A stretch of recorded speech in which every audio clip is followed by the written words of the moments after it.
इब्राहीम ने कहा, ए अल्लाह के भेजे हुए दूत, क्या मुहिम यानी अभियान आपके सामने है? उन्होंने कहा, हम एक अपराधी कौम की ओर भेजे गए हैं ताकि उस पर पकी हुई मिट्टी के पत्थर बरसा दें, जो आपके रब के यहाँ सीमा से गुजर जाने वालों के निशान लगे हुए हैं। फिर हमने उन सब लोगों को निकाल लिया जो उस बस्ती में ईमान वाले थे, और वहां हमने एक घर के सिवा मुसलमानों का कोई घर ना पाया। इसके बाद हमने वहां बस एक निशानी उन लोगों के लिए छोड़ दी जो दर्दनाक अजाब से डरते हों, और तुम्हारे लिए निशानी है मूसा के किस्से में, जब हमने उसे स्पष्ट सनद के साथ फिरौन के पास भेजा तो वो अपने बलबूते पर अकड़ गया और बोला, ये जादूगर है या दीवाना है। आखिरकार हमने उसे और उसकी सेनाओं को पकड़ा और सबको समुद्र में फेंक दिया, और वो निंदित होकर रह गया। और तुम्हारे लिए निशानी है आद में, जबकि हमने उन पर एक ऐसी अशुभ हवा भेज दी कि जिस चीज पर भी वो गुजर गई उसे ध्वस्त करके रख दिया। और तुम्हारे लिए निशानी है समूद में, जब उनसे कहा गया था कि एक विशेष समय तक मजे कर लो, मगर इस चेतावनी पर भी उन्होंने अपने रब के आदेश की अवहेलना की। आखिरकार उनके देखते देखते एक अचानक टूट पड़ने वाले अजाब ने उनको आ लिया। फिर ना उनमें उठने की शक्ति थी और ना वे अपना बचाव कर सकते थे। और इन सबसे पहले हमने नूह की कौम को तबाह किया, क्योंकि वे अवज्ञाकारी लोग थे। आसमान को हमने अपने जोर से बनाया है और हमें इसकी सामर्थ्य प्राप्त है। जमीन को हमने बिछाया है और हम बड़े अच्छे समतल करने वाले हैं, और हर चीज के हमने जोड़े बनाए हैं, शायद कि तुम इससे शिक्षा ग्रहण करो। अतः दौड़ो अल्लाह की ओर, मैं तुम्हारे लिए उसकी ओर से साफ साफ सावधान करने वाला हूं, और न बनाओ अल्लाह के साथ कोई दूसरा इलाह यानी उपास्य। मैं तुम्हारे लिए उसकी ओर से साफ साफ सावधान करने वाला हूं। यूं ही होता रहा है इनसे पहले की कौमों के पास भी। कोई रसूल ऐसा नहीं आया जिसे उन्होंने ये न कहा हो कि ये जादूगर है या दीवाना। क्या इन सब ने आपस में इस पर कोई समझौता कर लिया है? नहीं, बल्कि ये सब सरकश लोग हैं। अतः ए नबी, इनसे मुंह फेर लो, तुम पर कुछ मलामत नहीं। अलबत्ता नसीहत करते रहो, क्योंकि नसीहत ईमान लाने वालों के लिए लाभदायक है। मैंने जिन्न और इंसानों को इसके सिवा किसी काम के लिए पैदा नहीं किया है कि वे मेरी बंदगी करें। मैं उनसे कोई रोजी नहीं चाहता, और न ये चाहता हूं कि वे मुझे खिलाएं। अल्लाह तो खुद ही रोजी देने वाला है, बड़ी शक्ति वाला और जबरदस्त है। अतः जिन लोगों ने जुल्म किया है उनके हिस्से का भी वैसा ही अजाब तैयार है, जैसा उन्हीं जैसे लोगों को उनके हिस्से का मिल चुका है। उसके लिए ये लोग मुझसे जल्दी ना मचाएं। अंत में तबाही है कुफ्र यानी इनकार करने वालों के लिए उस दिन जिससे उन्हें डराया जा रहा है। अल्लाह के नाम से जो बड़ा ही मेहरबान और रहम करने वाला है। कसम है तूर की और एक ऐसी स्पष्ट किताब की जो पतली खाल में लिखी हुई है, और बसे हुए घर की, और ऊंची छत की, और तरंगित समुद्र की, कि तेरे रब का अजाब जरूर घटित होने वाला है जिसे कोई हटाने वाला नहीं। वो उस दिन घटित होगा जब आसमान बुरी तरह डगमगाएगा और पहाड़ उड़े उड़े फिरेंगे। तबाही है उस दिन उन झुठलाने वालों के लिए जो आज खेल के रूप में अपनी हुज्जत बाजियों में लगे हुए हैं। जिस दिन उन्हें धक्के मार मार कर जहन्नम की आग की ओर ले जाया जाएगा, उस समय उनसे कहा जाएगा कि ये वही आग है जिसे तुम झुठलाया करते थे। अब बताओ, ये जादू है या तुम्हें सूझ नहीं रहा है? जाओ अब झुलसो इसके अंदर। तुम चाहे सब्र करो या ना करो, तुम्हारे लिए बराबर है। तुम्हें वैसा ही बदला दिया जा रहा है जैसे तुम कर्म कर रहे थे। डर रखने वाले लोग वहां बागों और नेमतों में होंगे, आनंद ले रहे होंगे उन चीजों से जो उनका रब उन्हें देगा, और उनका रब उन्हें दोजख के अजाब से बचा लेगा। उनसे कहा जाएगा, खाओ और पियो मजे से अपने उन कर्मों के बदले में जो तुम करते रहे हो। वे आमने सामने बिछे हुए तख्तों पर तकिए लगाए बैठे होंगे और हम सुंदर आंखों वाली हूरों यानी परम रूपवती औरतों से उनका विवाह कर देंगे। जो लोग ईमान लाए हैं और उनकी संतान भी ईमान के किसी दर्जे में उनके पदचिन्हों पर चली है, उनकी उस संतान को भी हम जन्नत में उनके साथ मिला देंगे और उनके कर्म में कोई घाटा उनको न देंगे। हर व्यक्ति अपनी कमाई के बदले रहन है। हम उनको हर तरह के फल और मांस, जिस चीज को भी उनका जी चाहेगा, खूब दिए चले जाएंगे। वे एक दूसरे से मदिरा पात्र लपक लपक कर ले रहे होंगे, जिसमें न बकवास होगी न दुष्चरित्रता, और उनकी सेवा में वे लड़के दौड़ते फिर रहे होंगे जो उन्हीं की सेवा के लिए खास होंगे, ऐसे सुंदर जैसे छिपा कर रखे हुए मोती। ये लोग आपस में एक दूसरे से दुनिया में गुजरे हुए हालात पूछेंगे। ये कहेंगे कि हम पहले अपने घर वालों में डरते हुए जीवन यापन करते थे, आखिरकार अल्लाह ने हम पर अनुग्रह किया और हमें झुलसा देने वाली हवा के अजाब से बचा लिया। हम पिछली जिंदगी में उसी से दुआएं मांगते थे। ये वास्तव में बड़ा ही उपकारी और दयावान है। अतः ए नबी, तुम नसीहत किए जाओ अपने रब के अनुग्रह से, न तुम काहिन हो और न दीवाने। क्या ये लोग कहते हैं कि ये व्यक्ति शायर है जिसके लिए हम समय पलटने का इंतजार कर रहे हैं? इनसे कहो, अच्छा इंतजार करो, मैं भी तुम्हारे साथ इंतजार करता हूं। क्या इनकी बुद्धियां इन्हें ऐसी ही बातें करने को कहती हैं, या वास्तव में ये दुश्मनी में सीमा से आगे बढ़े हुए लोग हैं? क्या ये कहते हैं कि इस व्यक्ति ने ये कुरान खुद गढ़ लिया है? वास्तविकता ये है कि ये ईमान नहीं लाना चाहते। अगर ये अपने इस कथन में सच्चे हैं तो इसी शान का एक कलाम यानी वाणी बना लाएं। क्या ये किसी सृष्टा के बिना खुद पैदा हो गए हैं, या ये खुद अपने सृष्टा हैं, या जमीन और आसमानों को इन्होंने पैदा किया है? वास्तविक बात यह है कि ये विश्वास नहीं रखते। क्या तेरे रब के खजाने इनके कब्जे में हैं, या उन पर इन्हीं का हुक्म चलता है? क्या इनके पास कोई सीढ़ी है जिस पर चढ़कर ये ऊपरी लोक की सुनगुन लेते हैं? इनमें से जिसने सुनगुन ली हो वो लाए कोई स्पष्ट प्रमाण। क्या अल्लाह के लिए तो हैं बेटियां और तुम लोगों के लिए हैं बेटे? क्या तुम इनसे कोई बदला मांगते हो कि ये जबरदस्ती पड़े हुए तावान के बोझ तले दबे जाते हैं? क्या इनके पास गैब यानी परोक्ष की वास्तविकताओं का ज्ञान है कि उसके आधार पर ये लिख रहे हों? क्या ये कोई चाल चलना चाहते हैं? अगर ये बात है तो इनकार करने वालों पर उनकी चाल उल्टी ही पड़ेगी। क्या अल्लाह के सिवा ये कोई और इलाह यानी पूज्य रखते हैं? अल्लाह पाक है उस शिर्क से जो ये लोग कर रहे हैं। ये लोग आसमान के टुकड़े भी गिरते हुए देख लें तो कहेंगे ये बादल हैं जो उमड़े चले आ रहे हैं। अतः ए नबी, इन्हें इनके हाल पर छोड़ दो, यहां तक कि ये अपने उस दिन को पहुंच जाएं जिसमें ये मार गिराए जाएंगे, जिस दिन न इनकी अपनी कोई चाल इनके किसी काम आएगी, न कोई इनकी सहायता को आएगा।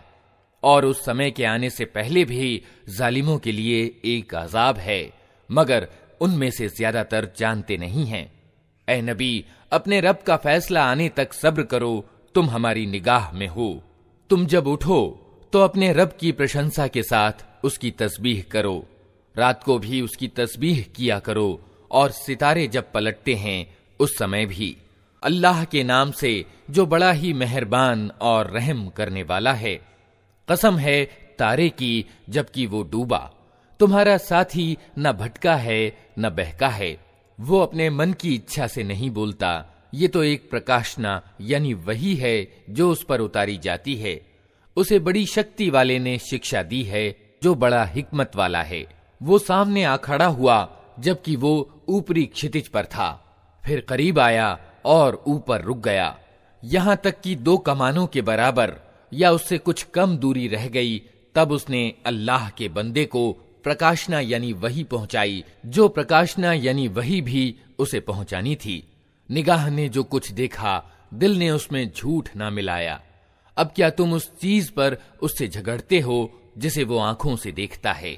और एक बार फिर उसने सिद्रतुल मुंतहा यानी परली सीमा पर बेर के पास उसको उतरते देखा, जहां पास ही जन्नतुल मावा यानी ठिकाने वाली जन्नत है। उस समय उस बेर पर छा रहा था जो कुछ छा रहा था। निगाह न चौंधियाई, न सीमा का अतिक्रमण किया, और उसने अपने रब की बड़ी बड़ी निशानियां देखीं। अब तनिक बताओ, तुमने कभी इस लात और इस उज्जा और तीसरी एक देवी यानी मनात की वास्तविकता पर कुछ विचार भी किया है? क्या बेटे तुम्हारे लिए हैं और बेटियां अल्लाह के लिए? ये तो फिर बड़ी धांधली का बंटवारा हुआ। वास्तव में ये कुछ नहीं है मगर बस कुछ नाम जो तुमने और तुम्हारे बाप दादा ने रख लिए हैं। अल्लाह ने इनके लिए कोई सनद नहीं उतारी। वास्तविकता ये है कि लोग सिर्फ अटकल के पीछे चल रहे हैं और मन की इच्छाओं के शिष्य बने हुए हैं, हालांकि उनके रब की ओर से उनके पास मार्गदर्शन आ चुका है। क्या इंसान जो कुछ चाहे उसके लिए वही हक है? दुनिया और आखिरत का मालिक तो अल्लाह ही है। आसमानों में कितने ही फरिश्ते मौजूद हैं, उनकी सिफारिश कुछ भी काम नहीं आ सकती जब तक कि अल्लाह किसी ऐसे व्यक्ति के हक में उसकी अनुमति न दे जिसके लिए वो कोई निवेदन सुनना चाहे और उसको पसंद करे। मगर जो लोग आखिरत को नहीं मानते वे फरिश्तों को देवियों की संज्ञा देते हैं। हालांकि इस मामले का कोई ज्ञान उन्हें प्राप्त नहीं है, वे सिर्फ अटकल के पीछे चल रहे हैं और अटकल सत्य की जगह कुछ भी काम नहीं दे सकता। अतः ए नबी, जो व्यक्ति हमारे जिक्र से मुंह फेरता है और दुनिया की जिंदगी के सिवा जिसे कुछ अभीष्ट नहीं है उसे उसके हाल पर छोड़ दो। इन लोगों के ज्ञान की पहुंच बस यहीं तक है। ये बात तेरा रब ही ज्यादा जानता है कि उसके मार्ग से कौन भटक गया है और कौन सीधे मार्ग पर है। और जमीन और आसमानों की हर चीज का मालिक अल्लाह ही है, ताकि अल्लाह बुराई करने वालों को उनके कर्म का बदला दे और उन लोगों को अच्छा प्रतिदान प्रदान करे जिन्होंने अच्छी नीति अपनाई है, जो बड़े बड़े गुनाहों और खुले खुले अश्लील कर्मों से बचते हैं। ये और बात है कि कुछ कसूर उनसे हो जाए। बेशक तेरे रब की माफी का दामन बहुत विस्तृत है।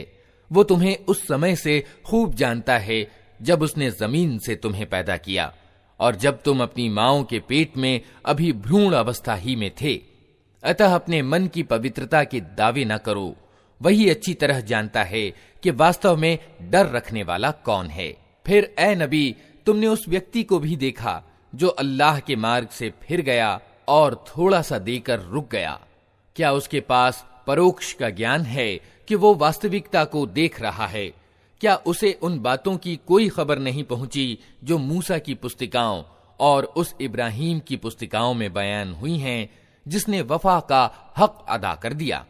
ये कि कोई बोझ उठाने वाला दूसरे का बोझ नहीं उठाएगा, और ये कि इंसान के लिए कुछ नहीं है मगर वो जिसके लिए उसने प्रयास किया है, और ये कि उसका प्रयास जल्द ही देखा जाएगा, फिर उसका पूरा बदला उसे दे दिया जाएगा, और ये कि आखिरकार पहुंचना तेरे रब ही के पास है, और ये कि उसी ने हंसाया और उसी ने रुलाया, और ये कि उसी ने मौत दी और उसी ने जिंदगी प्रदान की, और ये कि उसी ने नर और मादा का जोड़ा पैदा किया एक बूंद से जब वो टपकाई जाती है, और ये कि दूसरी जिंदगी प्रदान करना भी उसी के जिम्मे है, और ये कि उसी ने धनी किया और संपत्ति प्रदान की, और ये कि वही शेरा नामक तारे का रब है, और ये कि उसी ने प्राचीन आद को तबाह किया और समूद को ऐसा मिटाया कि उनमें से किसी को बाकी न छोड़ा, और उनसे पहले नूह की कौम को तबाह किया क्योंकि वे थे ही बड़े जालिम और उद्दंड लोग, और औंधी गिरने वाली बस्तियों को उठा फेंका, फिर छा दिया उन पर वो कुछ जो तुम जानते ही हो कि क्या छा दिया। अतः ए इंसान, अपने रब की किन किन नेमतों में तू शक करेगा? ये एक चेतावनी है पहले आई हुई चेतावनियों में से। आने वाली घड़ी करीब आ लगी है, अल्लाह के सिवा कोई उसको हटाने वाला नहीं। अब क्या यही वे बातें हैं जिन पर तुम आश्चर्य प्रकट करते हो, हंसते हो और रोते नहीं हो, और गा बजा कर उन्हें टालते हो? झुक जाओ अल्लाह के आगे और बंदगी करो। अल्लाह के नाम से जो बड़ा ही मेहरबान और रहम करने वाला है। क़यामत की घड़ी करीब आ गई और चांद फट गया, मगर इन लोगों का हाल ये है कि चाहे कोई निशानी देख लें, मुंह मोड़ जाते हैं और कहते हैं ये तो चलता हुआ जादू है। इन्होंने इसको भी झुठला दिया और अपने मन की इच्छाओं का ही अनुपालन किया। हर मामले को आखिरकार एक परिणाम पर पहुंचकर रहना है।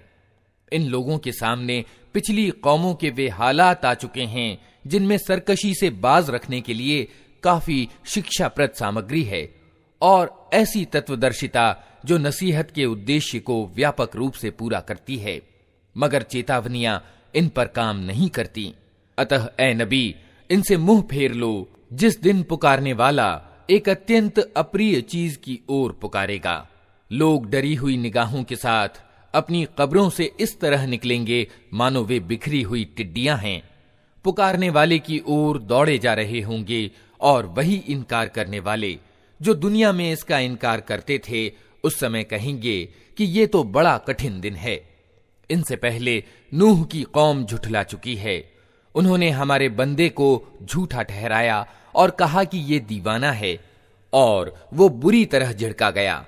आखिरकार उसने अपने रब को पुकारा कि मैं दबा लिया गया, अब तू इनसे बदला ले।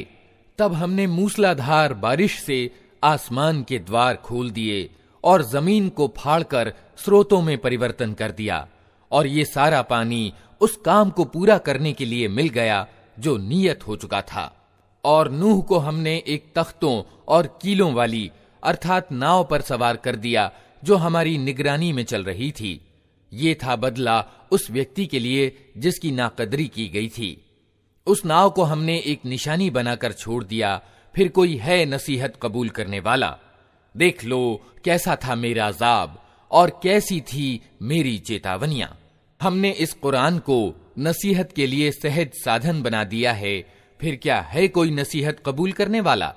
आद ने झुठलाया तो देख लो कि कैसा था मेरा अजाब और कैसी थी मेरी चेतावनियां। हमने एक निरंतर अशुभ के दिन सख्त तूफानी हवा उन पर भेज दी जो लोगों को उठा उठा कर इस तरह फेंक रही थी जैसे वे जड़ से उखड़े हुए खजूर के तने हों। अतः देख लो कैसा था मेरा अजाब और कैसी थी मेरी चेतावनियां। हमने इस कुरान को नसीहत के लिए सहज साधन बना दिया है, फिर क्या है कोई नसीहत कबूल करने वाला।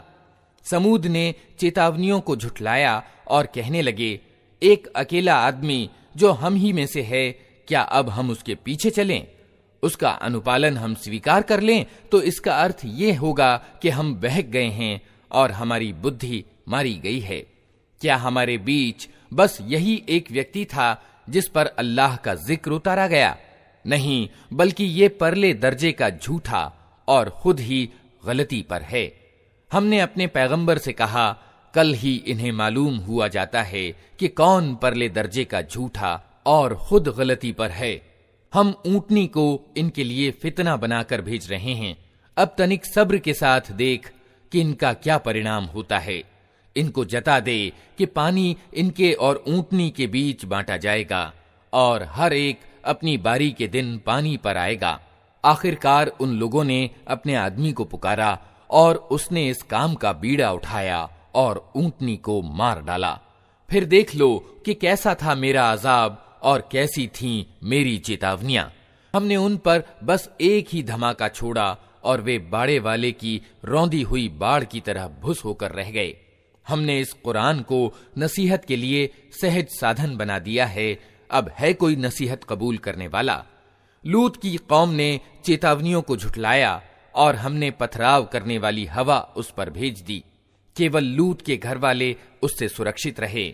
उनको हमने अपने अनुग्रह से रात के पिछले पहर बचाकर निकाल दिया।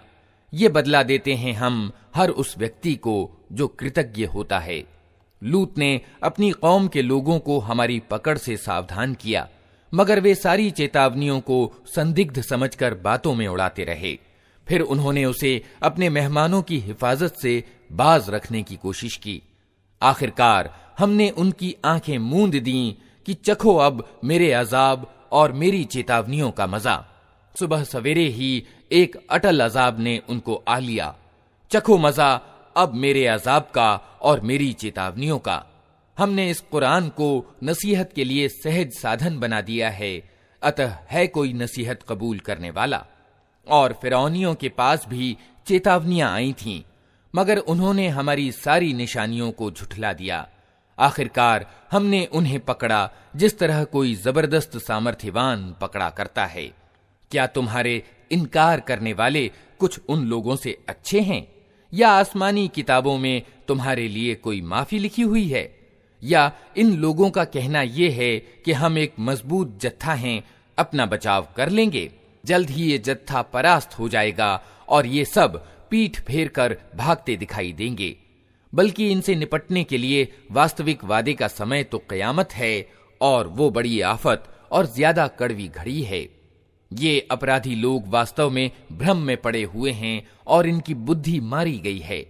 जिस दिन ये मुंह के बल आग में घसीटे जाएंगे, उस दिन इनसे कहा जाएगा कि अब चखो नरक की लपट का मजा।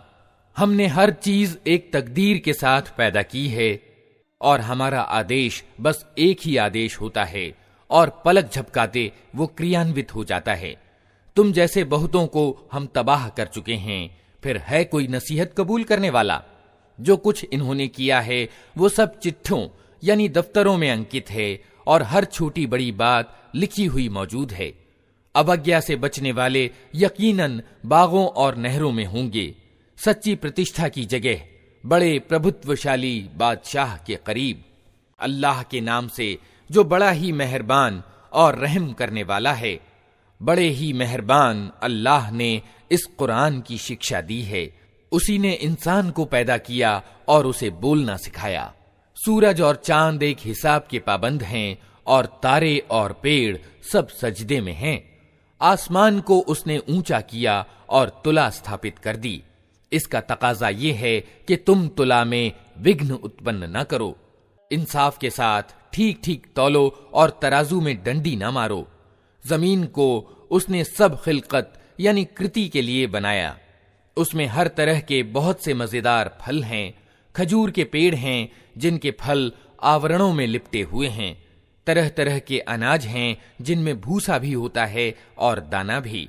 अतः ए जिन्न और इंसान, तुम अपने रब की किन किन नेमतों को झुठलाओगे? इंसान को उसने ठीकरी जैसे सूखे सड़े गारे से बनाया, और जिन्न को आग की लपट से पैदा किया। अतः ए जिन्न और इंसान, तुम अपने रब की किन किन सामर्थ्यों को झुठलाओगे? दोनों पूर्व और दोनों पश्चिम सबका मालिक और पालनहार वही है। अतः ए जिन्न और इंसान, तुम अपने रब की किन किन कुदरतों को झुठलाओगे? दोनों समुद्रों को उसने छोड़ दिया कि परस्पर मिल जाएं, फिर भी उनके बीच एक पर्दा पड़ा है जिसको वे पार नहीं करते। अतः ए जिन्न और इंसान, तुम अपने रब की कुदरत के किन किन चमत्कारों को झुठलाओगे? इन समुद्रों से मोती और मूंगे निकलते हैं। अतः ए जिन्न और इंसान, तुम अपने रब की कुदरत के किन किन कमालात को झुठलाओगे? और ये जहाज उसी के हैं जो समुद्र में पहाड़ों की तरह ऊंचे उठे हुए हैं। अतः ए जिन्न और इंसान, तुम अपने रब के किन किन उपकारों को झुठलाओगे?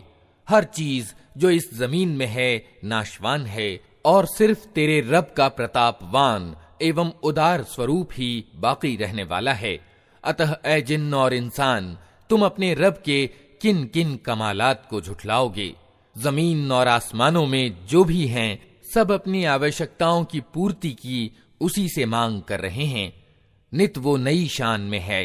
अतः ए जिन्न और इंसान, तुम अपने रब के किन किन प्रशंस्य गुणों को झुठलाओगे? ए जमीन के बोझो, जल्द ही हम तुमसे पूछताछ के लिए निवृत्त हुए जाते हैं, फिर देख लेंगे कि तुम अपने रब के किन किन उपकारों को झुठलाते हो। ए जिन्न और इंसान के गिरोह, अगर तुम जमीन और आसमानों की सीमाओं से निकलकर भाग सकते हो तो भाग देखो। नहीं भाग सकते, इसके लिए बड़ा जोर चाहिए। अपने रब के किन किन सामर्थ्यों को तुम झुठलाओगे? भागने की कोशिश करोगे तो तुम पर आग का शोला और धुआं छोड़ दिया जाएगा जिसका तुम मुकाबला न कर सकोगे। ए जिन्न और इंसान, तुम अपने रब के किन किन सामर्थ्यों का इनकार करोगे? फिर क्या बनेगी उस समय जब आसमान फटेगा और लाल चमड़े की तरह लाल हो जाएगा। ऐ जिन्न और इंसान, उस समय तुम अपने रब की किन किन सामर्थ्यों को झुठलाओगे। उस दिन किसी इंसान और किसी जिन्न से उसका गुनाह पूछने की जरूरत न होगी। फिर देख लिया जाएगा कि तुम दोनों गिरोह अपने रब के किन किन उपकारों का इनकार करते हो। अपराधी वहां अपने चेहरों से पहचान लिए जाएंगे और उन्हें माथे के बाल और पांव पकड़ पकड़ कर घसीटा जाएगा। उस समय तुम अपने रब की किन किन सामर्थ्यों को झुठलाओगे। उस समय कहा जाएगा, ये वही जहन्नम है जिसको अपराधी झूठ ठहराया करते थे। उसी जहन्नम और खौलते हुए पानी के बीच वे चक्कर काटते रहेंगे। फिर अपने रब की किन किन सामर्थ्यों को तुम झुठलाओगे। और हर उस व्यक्ति के लिए जो अपने रब के सामने पेश होने का डर रखता हो 2 बाग हैं। अपने रब के किन किन इनामों को तुम झुठलाओगे। हरी भरी डालियों से भरपूर हैं। अपने रब के किन किन इनामों को तुम झुठलाओगे। दोनों बागों में 2 स्रोत प्रवाहित। अपने रब के किन किन इनामों को तुम झुठलाओगे। दोनों बागों में हर फल की 2 किस्में। अपने रब के किन किन इनामों को तुम झुठलाओगे। जन्नती लोग ऐसे बिछौनों पर तकिए लगाकर बैठेंगे जिनके अस्तर दबीज यानी गाढ़े रेशम के होंगे और बागों की डालियां फलों से झुकी पड़ रही होंगी। अपने रब के किन किन इनामों को तुम झुठलाओगे। इन नेमतों के बीच शर्मीली निगाहों वालियां होंगी जिन्हें इन जन्नत वालों से पहले कभी किसी इंसान या जिन्न ने न छुआ होगा। अपने रब के किन किन इनामों को तुम झुठलाओगे। ऐसी सुंदर जैसे हीरे और मोती। अपने रब के किन किन इनामों को तुम झुठलाओगे। नेकी का बदला नेकी के सिवा और क्या हो सकता है। फिर ऐ जिन्न और इंसान, अपने रब के किन किन प्रशंस्य गुणों का तुम इनकार करोगे। और उन 2 बागों के अलावा 2 बाग और होंगे। अपने रब के किन किन इनामों को तुम झुठलाओगे। घने हरे भरे बाग। अपने रब के किन किन इनामों को तुम झुठलाओगे। दोनों बागों में 2 स्रोत फव्वारों की तरह उबलते हुए। अपने रब के किन किन इनामों को तुम झुठलाओगे। उनमें भरपूर फल और खजूरें और अनार। अपने रब के किन किन इनामों को तुम झुठलाओगे। उन नेमतों के बीच सुचरिता और सुंदर बीवियां। अपने रब के किन किन इनामों को तुम झुठलाओगे। खेमों में ठहराई हुई अप्सराएं यानी परम रूपवती स्त्रियां। अपने रब के किन किन इनामों को तुम झुठलाओगे। इन जन्नत वालों से पूर्व कभी किसी इंसान या जिन्न ने उनको न छुआ होगा। अपने रब के किन किन इनामों को तुम झुठलाओगे। वे जन्नत वाले हरे कालीनों और उत्कृष्ट एवं अपूर्व बिछौनों पर तकिए लगाकर बैठेंगे। अपने रब के किन किन इनामों को तुम झुठलाओगे। बड़ी बरकत वाला है तेरे प्रतापवान एवं उदार रब का नाम। अल्लाह के नाम से जो बड़ा ही मेहरबान और रहम करने वाला है। जब वो होने वाली घटना घटित हो जाएगी तो कोई उसके घटित होने को झुठलाने वाला न होगा। वो तलपट कर देने वाली आफत होगी। जमीन उस समय एकाएक हिला डाली जाएगी और पहाड़ इस तरह चूरा चूरा कर दिए जाएंगे कि बिखरे हुए गुबार बनकर रह जाएंगे। तुम लोग उस समय 3 गिरोहों में बंट जाओगे। दाएं बाजू वाले तो दाएं बाजू वालों के सौभाग्य का क्या कहना, और बाएं बाजू वाले तो बाएं बाजू वालों के दुर्भाग्य का क्या ठिकाना। और आगे वाले तो फिर आगे वाले ही हैं। वही तो निकटवर्ती लोग हैं। नेमत भरी जन्नतों में रहेंगे। अगलों में से बहुत होंगे और पिछलों में से कम। जड़ित एवं विभूषित तख्तों पर तकिए लगाए आमने सामने बैठेंगे। उनकी मजलिसों में सार्वकालिक किशोर प्रवाहित स्रोत की शराब से भरे प्याले और कंटर और सागर लिए दौड़ते फिरते होंगे, जिसे पीकर न उनका सिर चकराएगा न उनकी बुद्धि में विकार आएगा। और वे उनके सामने तरह तरह के स्वादिष्ट फल पेश करेंगे कि जिसे चाहे चुन लें, और पक्षियों के मांस पेश करेंगे कि जिस पक्षी का चाहे प्रयोग करें। और उनके लिए सुंदर आंखों वाली अप्सराएं यानी हूरें होंगी, ऐसी सुंदर जैसे छुपा कर रखे हुए मोती, ये सब कुछ उन कर्मों के बदले के रूप में उन्हें मिलेगा जो वे दुनिया में करते रहे थे। वहां वे कोई बकवास या गुनाह की बात न सुनेंगे। जो बात भी होगी ठीक ठीक होगी। और दाएं बाजू वालों के सौभाग्य का क्या कहना। वे कांटे रहित बेरियों और ऊपर तले चढ़े हुए केलों और दूर तक फैली हुई छांव और हर पल बहता पानी और कभी समाप्त न होने वाले और बेरोक टोक मिलने वाले ढेर सारे फलों और ऊंची बैठकों में होंगे। उनकी बीवियों को हम विशेष रूप से नए सिरे से पैदा करेंगे और उन्हें कुंवारियां बना देंगे, अपने शौहरों की आशिक और उम्र में बराबर। ये कुछ दाएं बाजू वालों के लिए है। वे अगलों में से भी बहुत होंगे और पिछलों में से भी बहुत। और बाएं बाजू वालों के दुर्भाग्य का क्या पूछना। वे लू की लपट और खौलते हुए पानी और काले धुएं की छाया में होंगे जो न शीतल होगा न सुखदायक।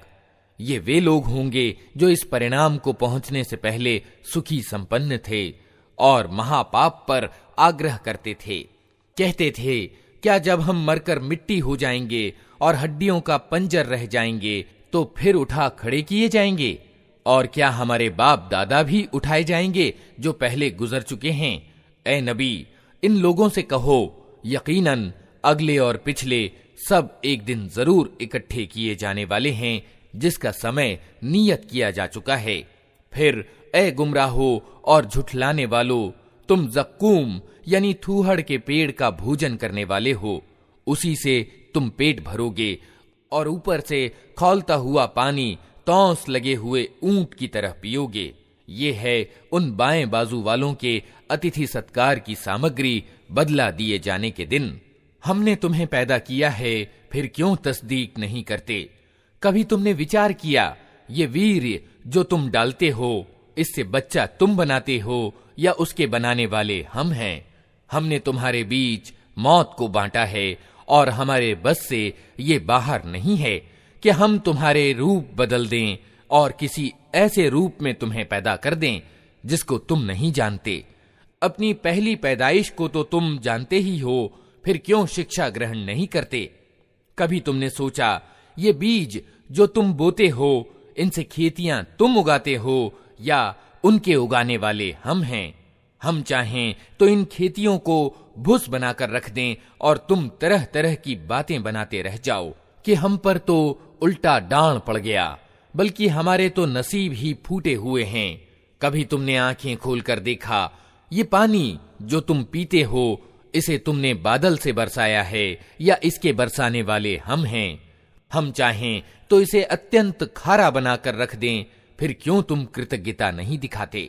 कभी तुमने विचार किया, ये आग जो तुम सुलगाते हो, इसका पेड़ तुमने पैदा किया है या इसके पैदा करने वाले हम हैं? हमने उसको याद दिलाने का साधन और जरूरतमंदों के लिए जीवन सामग्री बनाया है। अतः ए नबी, अपने महान रब के नाम की तस्बीह करो। अतः नहीं, मैं कसम खाता हूं तारों की स्थितियों की, और अगर तुम समझो तो ये बहुत बड़ी कसम है कि ये एक उच्च कोटि का कुरान है, एक सुरक्षित किताब में अंकित, जिसे पवित्रों के सिवा कोई छू नहीं सकता। ये सारे जहान के रब का उतारा हुआ है। फिर क्या इस वाणी की तुम उपेक्षा करते हो?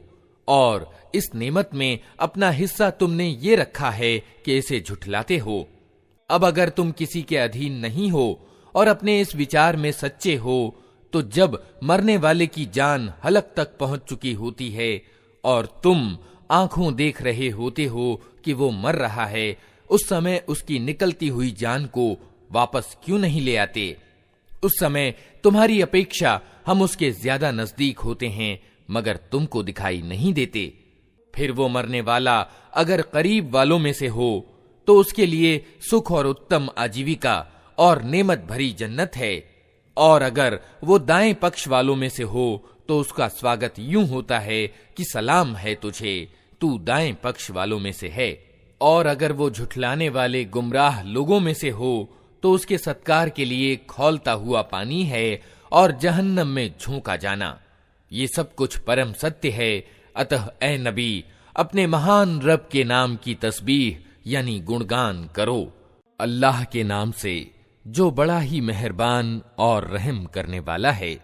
अल्लाह की तस्बीह यानी गुणगान की है हर उस चीज ने जो जमीन और आसमानों में है, और वही प्रभुत्वशाली और तत्वदर्शी है। जमीन और आसमानों के राज्य का मालिक वही है, जिंदगी प्रदान करता है और मौत देता है, और उसे हर चीज की सामर्थ्य प्राप्त है। वही प्रथम भी है और अंतिम भी, और गोचर यानी जाहिर भी है और अगोचर यानी छिपा भी, और उसे हर चीज का ज्ञान है। वही है जिसने आसमानों और जमीन को 6 दिनों में पैदा किया और फिर सिंहासन पर विराजमान हुआ। उसके ज्ञान में है जो कुछ जमीन में जाता है और जो कुछ उससे निकलता है, और जो कुछ आसमान से उतरता है और जो कुछ उसमें चढ़ता है। वो तुम्हारे साथ है जहां भी तुम हो। जो काम भी तुम करते हो उसे वो देख रहा है। वही जमीन और आसमानों के राज्य का मालिक है, और सारे मामले फैसले के लिए उसी की ओर रुजू किए जाते हैं। वही रात को दिन में और दिन को रात में दाखिल करता है और दिलों के छुपे हुए रहस्य तक जानता है। ईमान लाओ अल्लाह और उसके रसूल पर, और खर्च करो उन चीजों में से जिन पर उसने तुमको खलीफा यानी प्रतिनिधि बनाया है। जो लोग तुम में से ईमान लाएंगे और माल खर्च करेंगे उनके लिए बड़ा बदला है। तुम्हें क्या हो गया है कि तुम अल्लाह पर ईमान नहीं लाते, हालांकि रसूल तुम्हें अपने रब पर ईमान लाने का निमंत्रण दे रहा है, और वो तुमसे पक्का वादा ले चुका है अगर तुम वास्तव में मानने वाले हो। वो अल्लाह ही तो है जो अपने बंदे पर साफ साफ आयतें उतार रहा है ताकि तुम्हें अंधेरों से निकालकर रोशनी में ले आए। और वास्तविकता ये है कि अल्लाह तुम्हारे लिए बड़ा ही करुणामय और दयावान है। आखिर क्या कारण है कि तुम अल्लाह के मार्ग में खर्च नहीं करते, हालांकि जमीन और आसमानों की विरासत अल्लाह ही के लिए है। तुम में से जो लोग विजय के बाद खर्च और जिहाद करेंगे वे कभी उन लोगों के बराबर नहीं हो सकते जिन्होंने विजय से पहले खर्च और जिहाद किया है। उनका दर्जा बाद में खर्च करने वालों और जिहाद करने वालों से बढ़कर है, यद्यपि अल्लाह ने दोनों ही से अच्छे वादे किए हैं। जो कुछ तुम करते हो अल्लाह को उसकी खबर है। कौन है जो अल्लाह को कर्ज दे, अच्छा कर्ज, ताकि अल्लाह उसे कई गुना बढ़ाकर लौटाए, और उसके लिए उत्तम बदला है। उस दिन जबकि तुम ईमान वाले मर्दों और ईमान वाली औरतों को देखोगे कि उनका प्रकाश यानी नूर उनके आगे आगे और उनकी दाईं ओर दौड़ रहा होगा, उनसे कहा जाएगा कि आज खुशखबरी है तुम्हारे लिए। जन्नतें होंगी जिनके नीचे नहरें बह रही होंगी, जिनमें वे हमेशा रहेंगे। यही है बड़ी सफलता। उस दिन मुनाफिक यानी कपटाचारी मर्दों और औरतों का हाल ये होगा कि वे ईमान वालों से कहेंगे, तनिक हमारी ओर देखो ताकि हम तुम्हारे प्रकाश से कुछ लाभ उठाएं। मगर उनसे कहा जाएगा, पीछे हट जाओ, अपना प्रकाश कहीं और तलाश करो। फिर उनके बीच एक दीवार खड़ी कर दी जाएगी जिसमें एक दरवाजा होगा। उस दरवाजे के अंदर दयालुता होगी और बाहर अजाब। वे ईमान वालों से पुकार पुकार कर कहेंगे, क्या हम तुम्हारे साथ न थे?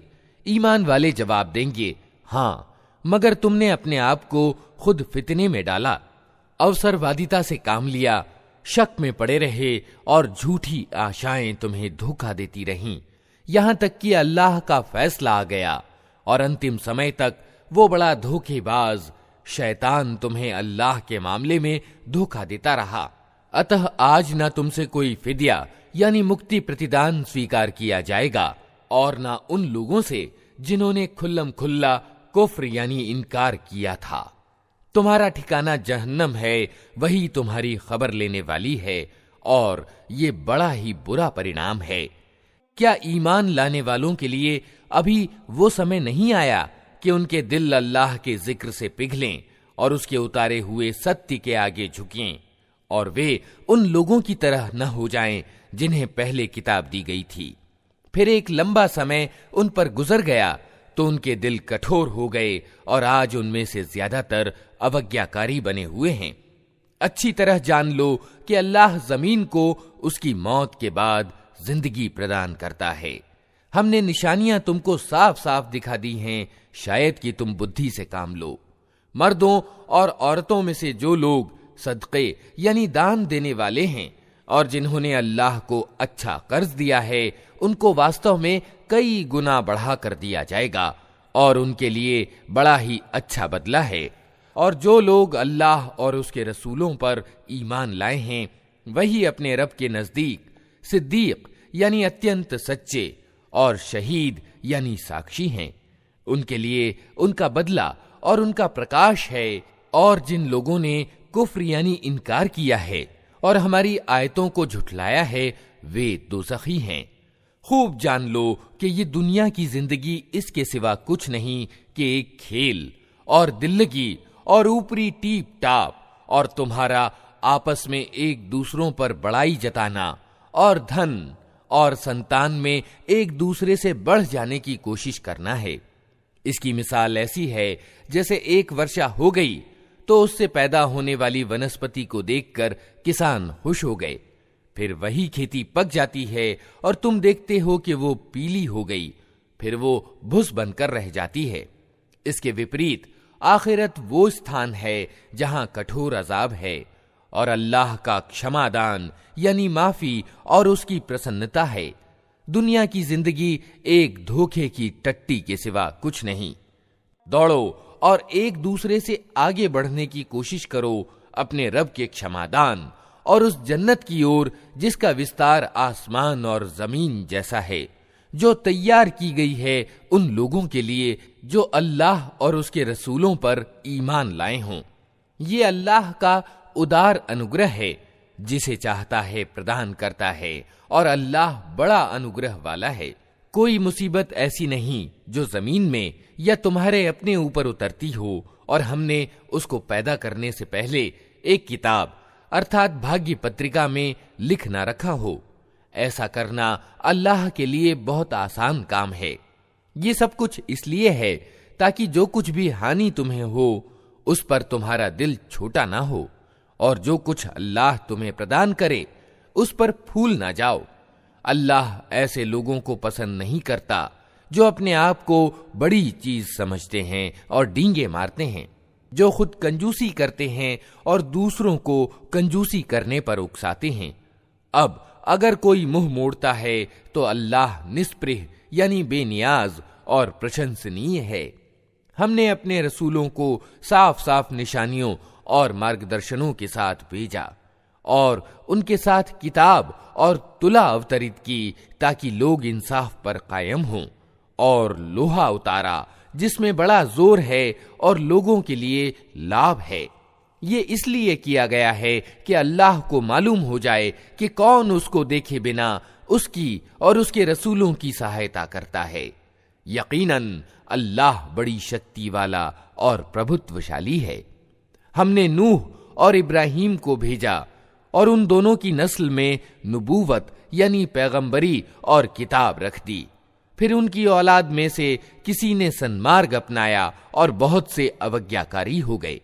उनके बाद हमने एक के बाद एक अपने रसूल भेजे और उन सब के बाद मरियम के बेटे ईसा को भेजा और उसको इंजील प्रदान की।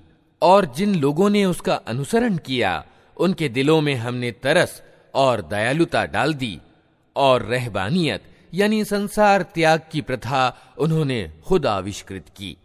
हमने उसे उनके लिए अनिवार्य नहीं किया था, मगर अल्लाह की खुशी की तलब में उन्होंने खुद ही ये नई चीज निकाली और फिर इसकी पाबंदी करने का जो हक था उसे अदा न किया।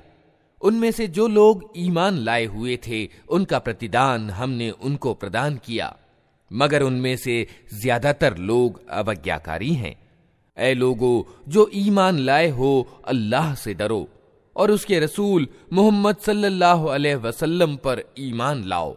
अल्लाह तुम्हें अपनी दयालुता का दोहरा हिस्सा प्रदान करेगा और तुम्हें वो प्रकाश प्रदान करेगा जिसके उजाले में तुम चलोगे, और तुम्हारे कसूर माफ कर देगा। अल्लाह बड़ा माफ करने वाला और दयावान है।